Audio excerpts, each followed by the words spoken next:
Mornings with the Mayor. It is Wednesday morning, and that means Shreveport Mayor Tom Arceneaux is back with us again. Good morning. Good morning. Morning. You were at Baton Rouge about a week ago now. Yeah. We went down on Wednesday and had the Caddo Day at the legislature on Thursday. It was really well coordinated by the school board, the sheriff, the city, and Caddo Parish. The greatest thing about it was a consolidated effort. There were nearly 80 of us that went down there, business leaders, political leaders, community leaders, that were able to bring the message about Caddo Parish and about Shreveport, not just to our legislative delegation, but to department heads in the state. It was a really, really wonderful time. It was also a time when we could kind of begin to pull together as individuals and realize, hey, we're all on the same team. We all represent the same taxpayers. We all need to have a concerted effort to do the very best we can for the people of Shreveport, the people of Caddo Parish. It was a very, very successful event. The pictures were powerful that I saw with the amount of people that we had. I was like, yes, Caddo Parish. Did you ask for any money? We need some money up here. We did. We had some private. Some of us had some private meetings with department heads and with legislators. We've put out some requests in the capital outlay bill, as has Caddo Parish and the Caddo School Board.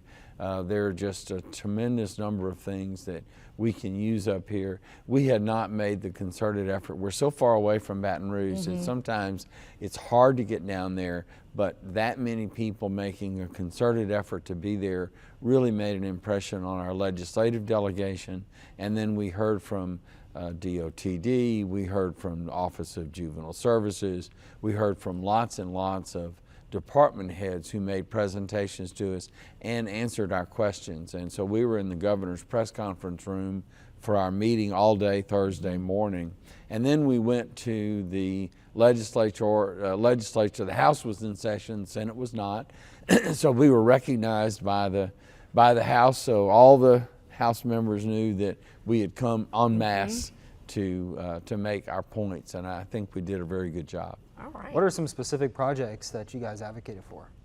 One of the things that we're particularly seeking in the city of Shreveport is additional funds to begin construction on the repairs of the Linwood Bridge to get it open.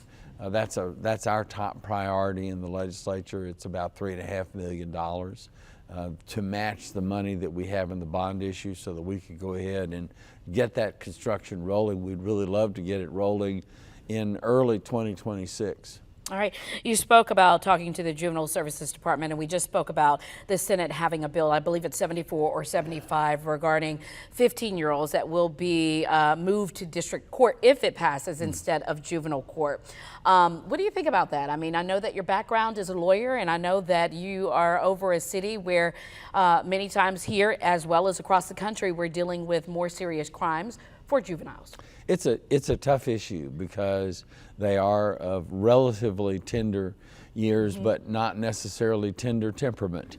And I think that's what the legislature is attempting to balance in formulating a policy of, when should we hold juveniles, what we have traditionally considered juveniles, responsible for very serious crimes, because the juvenile system can only hold them so long, and some of the crimes that they are committing are longer than that. And we have probably a more mature juvenile that's out there than, say, 30, 40, 50 years ago, and I think the legislature is grappling with that. It's a difficult policy issue. Yeah, but do we, if say it does pass in both chambers and that a 15-year-old does go to district court, does that mean if that 15-year-old teenager, many times their minds are not even mature enough, that child will go to an Angola, or will they still go to juvenile and then be transferred instead of age out?